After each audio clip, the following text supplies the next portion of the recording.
Gardevoir? I was going to say Gardevoir. It's Gardevoir. I got Gardevoir in the brain lately. Oh, dude. Do you want to talk about it? Should we talk about it? Should we talk about the Pokemon made the most fuckable plushie of all time? So Nintendo's just exposed that they know exactly what they're doing. Yeah. Their marketing team is cracked. I saw the Gardevoir, everyone was like, no, please, Pokemon, don't do this. I hadn't seen the Lucario. The marketing difference is so fucking funny, dude. I can't believe. So you didn't see my original Lucario video? No. It's so okay. So you can buy life-sized Pokemon plushies of several Pokemon. The Lucario, Gardevoir. They have a Altaria one, which is the only one I'd consider buying. It's the big bird cloud. Yeah. Altaria. They have an Arcanine, which is very cool. That's sick. It's very cool. So they have a few. How much are these? Like $500. That seems reasonable. It's like a beanbag adjacent thing. Yeah. Except you fuck it. You don't know what I did with the beanbag? Listen, I haven't seen that thing in a long time. It's outrageous they haven't made like a muck. That's just a beanbag. Make a ditto. You know? Make a ditto. Yeah. Make a Garbodor. Yeah, baby. It's like a beanbag, but like filled with like loose syringes. Trash. You're like, ow. So realistic. But just hear it like beg every now and then. Please put me down, please. So the Lucario marketing is really funny because it's all images. The first like 5 images are just like standard Walmart images of like a white void and Lucario just squaring up. Yeah. Then there's like 6 images of Lucario just stealing your hoe. Yeah. Just absolutely. But like being the boyfriend that everybody wants their boyfriend to be. Yeah. It's there. I've never seen like a body pillow or like plush adjacent thing marketed so heavily to college-aged women. Yeah, like it is literally the most female gaze marketing I've ever seen in my life. It's like one of those like male-made cafes. Yeah. Where so it's like Lucario like bent over a coffee table like listening. Yeah. There's one where he's tucking her in. I think there's one where he's like cooking like dinner or something. He's like in the kitchen. She's like washing dishes and he's like holding the rack. Yeah, he's holding the rack. That's what it was. Like he's helping with chores. It's so funny. He's just like a little house companion. And there's like, there's one where like she's taking a nap, like a human woman is taking a nap, and he's like got his hand on her head. Holding it. Could you imagine you came home and there was just like Lucario's like tucking your girlfriend in? You're like, what the fuck? I'd rather be caught masturbating than caught doing any of the things in those footage. Fucking a Gardevoir plush than like being nurtured by the Lucario one. So there's like 6 images of Lucario just treating your girlfriend the way you'll never be able to. Yeah. And then the Gardevoir one is those 5 like white void images, and then one of her just like standing in the corner and your girlfriend is like off doing work. Like she's like on her computer and Gardevoir's like in the corner like a kept secret or something. Like it's crazy. Like hiding from your girlfriend. Yeah. And then there are no other lifestyle images. That's it. Because they know. They know it's easier to sell to men than it is to women. They know what you're doing with it. Yeah. Like, what's the alternative? She's just taking it from behind. Like, I mean, they're just showing you how, like exactly where to place the stitch. Just Gardevoir with a cigarette in its mouth. I would be really funny if we got one for the pod. I know. And then like every episode just got a little bit dirtier. Like 100 episodes in, it's just fucking, she's missing an ear. Just like dripping. You can hear it. Yeah. The stories I could tell. Yeah. Just split in half up to the neck somehow. Like she kept talking back. Oh, I really want one. The second like it goes away for pre-order, it'll be sold out. Like you'll never get a Lucario one. Oh no. That is a good idea. We'll probably for the get one pod. from like Harmy. Like one of those like stores will get their hands on it. Yeah. It's just so funny. It's so funny. It's such a good bit. It's really when they make funny. The Mewtwo one. That's an instant comp. Yeah, that's a good. The Altaria one. I'll show you Altaria. Is it just like a big? I know what Altaria looks like, but like, is it just like a big pillow? Like, it's just like I feel like the whole thing with like, the life size thing is like, oh, it's like a bite. Go, give me a Groudon. Give me like a 6-foot Groudon, dog. That'd be sick as hell. It's like a dog bed. Yeah.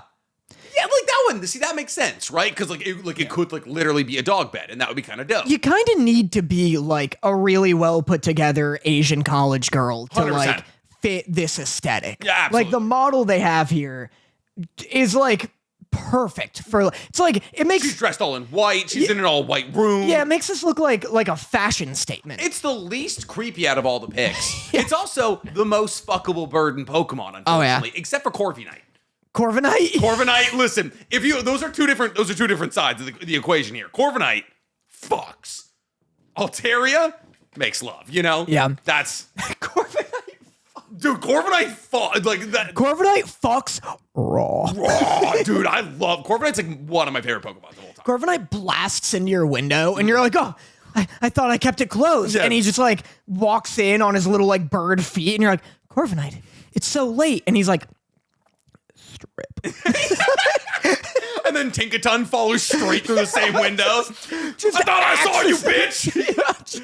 Oh, that's Pokemon lore. Tinkaton hates Corviknight. Anyways, I'm getting a back tattoo. I'm then going to Japan, and then I'm going to Korea, and then I'm going to China because I've been getting headaches recently, and the American healthcare system is too expensive for me to get an MRI, so I'm going to China. Nick doesn't have health insurance. I don't have health insurance. Nick is the richest version of Charlie Kelly you'll ever meet. I don't believe in health insurance. A guy just died in the street because they were denying claims. Yeah. So I'm going to China where an MRI is like $30 in a handshake. So. Oh, did you hear? And I'm getting this news from Moist Critical. So wow. News so, with primary parentheses. news source. Yeah. But apparently this girl posted a TikTok. She's like a surgeon. This surgeon. Yeah. Posted a this TikTok. full-on medical expertise woman. The surgeon posted a TikTok talking about how she was in the middle of a procedure and the woman who was getting the procedure done, her health insurance called, making the surgeon stop the procedure. And then Mind you, also break the sanitation level. barrier. Breaking the sanitation barrier. Called the surgeon to confirm whether or not this was a necessary procedure. And she was like making this TikTok, super pissed about it, just like super unprofessional, especially because like they clearly already agreed that it was. Yeah. And the insurance company, United Healthcare, confirmed the most denied claims out of any health insurance company. 30%, 33%. Yeah, so if you have United Healthcare, stop having that if you can. And so she made this thing and now they're suing her.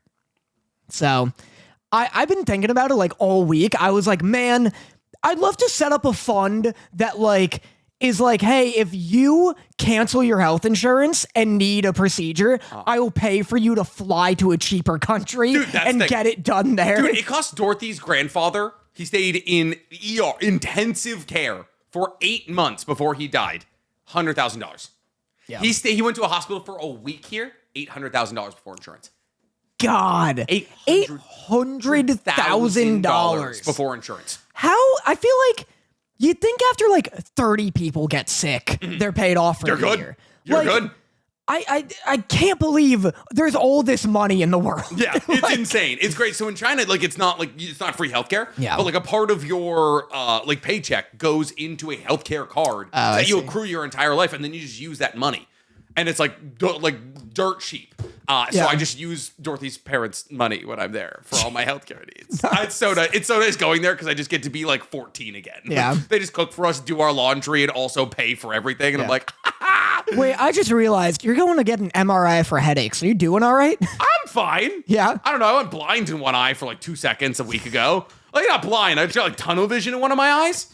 No idea what's going on there. All right. It's probably a brain tumor. I don't know. Maybe. I fucking listen. If I can't wait to shut you off in July. Dude, when I just hit that tumor just right. Nick, fresh off his chemo. I'm like 130. Like you come in like you're like I did like 2 cycles of tread. And you're like fucking. I had to beat him. I like the idea you come like waddling, like shambling out, like paper thin, like with your walker, and you're like, Danny said I still had to do it. I come drop kicked. You're wearing like 3-ounce MMA gloves. Yeah. Like even if he was healthy, that wasn't legal. You rabbit punched him immediately. I think he has a taser in his gloves. You know what I was thinking about? What were you thinking? Speaking of the fight. Yeah. I'm gonna throw a scenario at you. Okay. You let me know what you would do. Okay. What if the whole fight, I just have my back turned to you until I'm ready to punch you?